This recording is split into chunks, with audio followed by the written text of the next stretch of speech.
So the Xbox Series X has now been out for 1 year. It's almost kind of hard to believe, really, but that's how long it's been out, and I thought it was worth discussing the state of Xbox. How did the first year go? Is it worth it? And what's the future look like for Xbox? And I do think that there's a lot to unpack here because what Xbox is doing is kind of unique, and they do have a lot of interchangeable parts here. And what I mean by that is if you take a look over the last couple years and what they've been doing, first off, they've acquired a ton of studios. And I think that that is the first key to what the Xbox Series is and what it's going to be. If you take a look at the first year's lineup of games, especially in the first 10 or so months, there wasn't really a lot of big first-party games coming from Xbox. Halo Infinite, of course, was supposed to release alongside the Xbox Series. That didn't happen. Obviously, as you all probably are well aware of, we had that infamous Craig demo. It did not turn out well.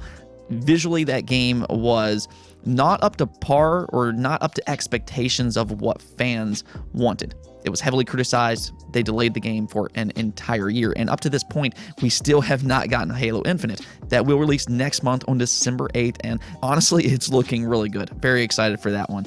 But yes, the Xbox Series didn't exactly have a lot of big first-party games for most of its first year, or at least until the last couple months. And this is where things get really interesting, because first we're going to talk about the Xbox Series games in specific, and then we're going to kind of take a look at Xbox's first-party studios, because there's a couple things happening here. So if you take a look at the Xbox Series games in specific, back in July, Xbox released Flight Simulator for the Xbox Series X. And, well, that's actually one of the best rated games for the entire year. It sits at a 90 overall score on Metacritic. Now, this is a simulation. It's going to be a little bit more of a niche style game. So it's not necessarily going to be the most talked about game in the world, but this is a very high quality game right here. Flight Simulator is flat out amazing, especially when it comes to its visuals. If you've played it, you probably know what I'm talking about. Fast forward a month, though, into August, and you get Psychonauts 2. And this one right here is a really interesting one because this is a game that was actually in development before Xbox acquired them. Psychonauts 2 is actually a crowd-funded project over on Fig. I'm actually a proud backer of this project, and I'm so happy I was because this game turned out to be better than what I was ever expecting. And a big reason for that is actually because Xbox acquired Double Fine. So the thing about Double Fine is that they're this highly talented, quirky little studio that makes high-quality games. They don't always necessarily get the recognition that they deserve, but they do make really high-quality games, and you can really see that with Psychonauts 2.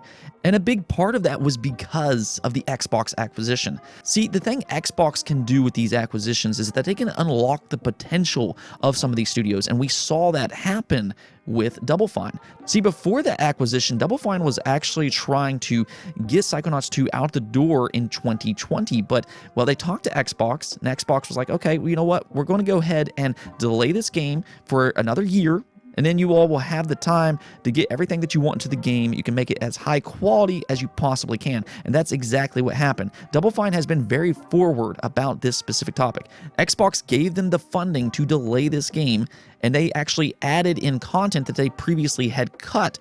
So Xbox actually did have a direct impact on making Psychonauts 2 a Game of the Year candidate. And we'll kind of get back into this topic here in a little bit, but this is a theme that you might see going forward where Xbox can actually unlock the potential of these studios. But moving on over to the next Xbox Series release here, you have Forza Horizon 5. Now, Forza Horizon 5 is coming from another studio that Xbox had recently acquired, being Playground Games. And Playground Games has a very rich history of making some of the greatest racing games of all time, and, well, they did it once again with Forza Horizon 5. Forza Horizon 5 sits at a 91 overall score on Metacritic. You also have Gears Tactics that released at the launch of the Xbox Series. This game sits at an 82 overall score on Metacritic. It's an RTS, actually a very well done RTS for that matter. If you like the Gears franchise or if you like RTS games, I would recommend giving that a try. It is on Xbox Game Pass, something else that we will talk about here in a little bit. But that's a really good lineup of games for just the first year of the Xbox Series.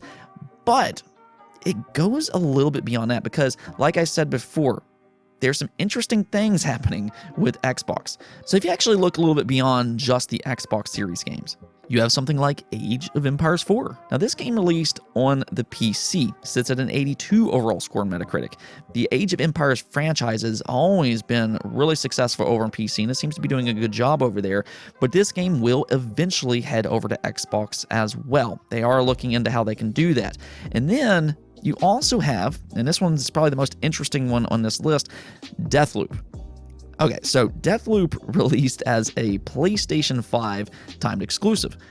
But, interestingly enough, this is a Bethesda game made by Arcane Studios. Now, Arcane Studios is highly, highly talented. They're kind of like Double Fine in the sense where they make these really high-quality games that maybe doesn't get the recognition that they truly deserve. Take a look at something like Dishonored. Take a look at something like Prey.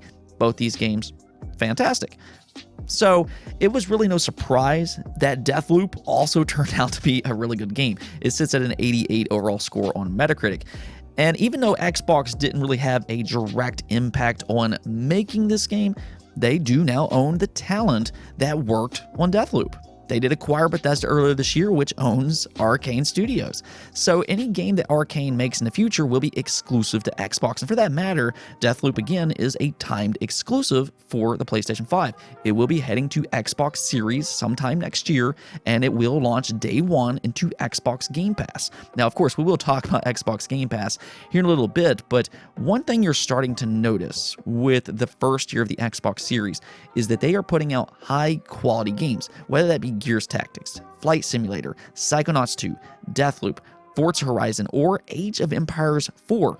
All 6 of these games have been well received, and multiple of them will have some type of nomination at the Game of the Year awards, whether that be for the Game of the Year or something like Racing Game of the Year. Microsoft will absolutely be in the contention this year for multiple awards. And that's exactly what you want to see from Xbox. You want to see them produce high-quality games, and so far this year, I mean, this is just the first year of the Xbox Series, they have done just that. But really, I think the writing has been on the wall for quite a while. If you've been following the channel for a while, you probably know how I feel about Xbox, but I've said for a very long time, Xbox has a very bright future. And I always meant that, and I always truly believed that, because if you take a look at their acquisitions, they have some very highly talented studios, and they really can unlock the potential of these studios by giving them that extra security, that extra budget to make the games that they truly want to make. We've already seen that with Double Fine and Psychonauts 2. We're already seeing that with Forza Horizon 5 and Playground Games. And even with Halo Infinite, regardless of how that game turns out, whether it's good or bad, Xbox once again gave them the time to make that into a high-quality game. They delayed it for an entire year. Their flagship franchise, Xbox, is absolutely focused on quality this generation. And with studios such as Obsidian Entertainment, one of the best RPG studios in the industry, that's going to be big for them. They have Compulsion Games, which has worked on We Happy Few. They are a very creative studio, and it'll be interesting to see what they can do with that extra budget. If they, of course, have their big mainstay studios such as the Coalition, which works on Gears of War. They have Rare with all of their legacy IP. They have Ninja Theory, the studio behind Hellblade. They are extremely talented, and I think that they're going to do something really special with Hellblade 2. They have id Software, the studio behind Doom, Quake. These are some of the most beloved first-person shooters of all time. The Initiative, a studio that they built from the ground up, is working on Perfect Dark. They have Tango Gameworks, a Japanese studio headed up by Shinji Mikami, a guy who's worked on the Resident Evil franchise and now The Evil Within. He's currently working on Ghostwire Tokyo as yet another timed PlayStation 5 exclusive. They have Arcane Studios, which we talked about earlier. They released Deathloop just earlier this year, which is a legitimate Game of the Year candidate. And then they have Redfall coming out next year exclusively to the Xbox Series. Then there's the big one being Bethesda with games such as The Elder Scrolls 6 coming to Xbox Series. You have Starfield coming exclusively to the Xbox Series. These are massive, massive games that will be coming exclusively to the Xbox Series. And that's just the tip of the iceberg. I mean, you have plenty of other studios, including Undead Labs. You have Machine Games, NXL Entertainment, which is another really interesting RPG studio, and the list just kind of goes on and on. So, like I said before, I think the writing has been on the wall for quite some time. Xbox has the talent this generation, and this absolutely is not going to be another Xbox One generation. They're going to produce some big exclusive games this generation, and they will remain competitive in terms of quality.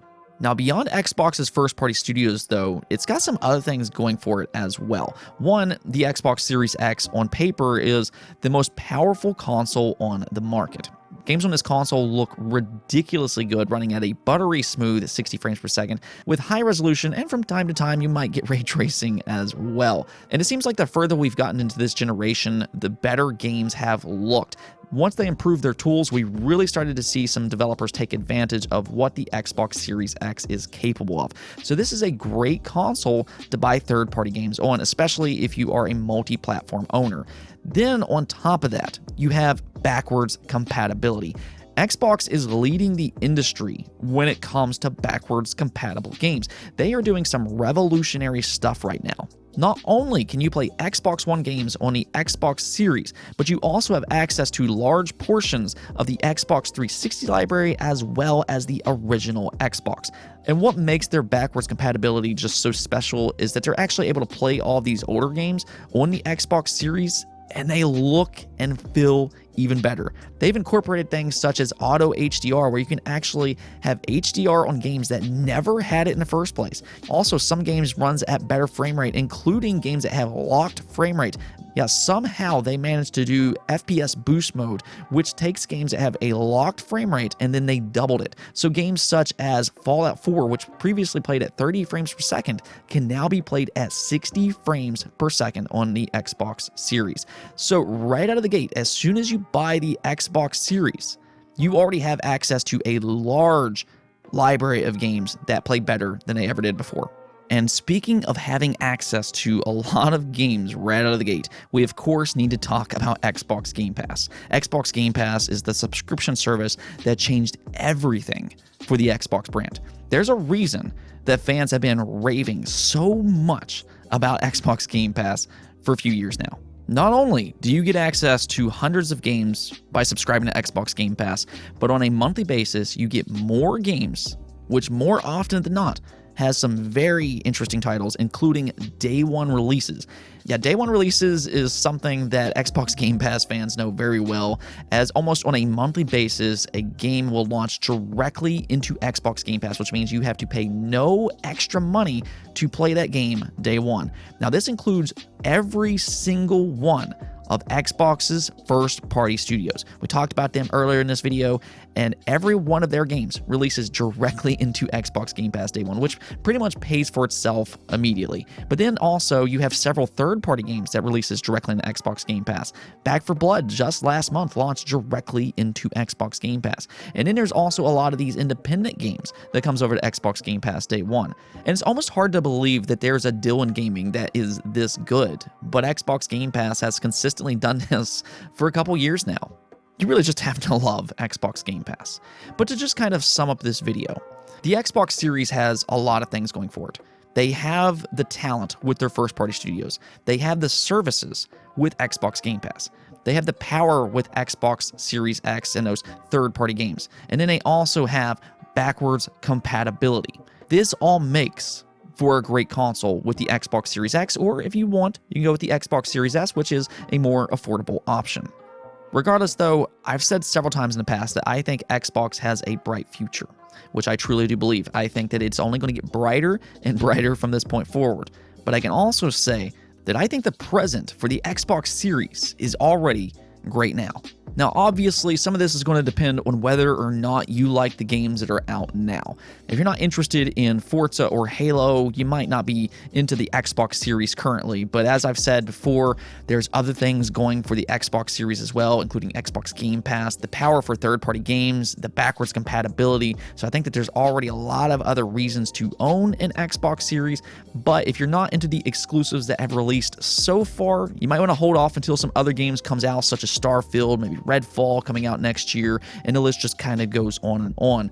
I, however, do 100% believe that they will have a great generation in terms of first-party games. Anyways, though, that's it for this episode, but if you liked the video, don't forget to bell notification and subscribe button for more content just like this.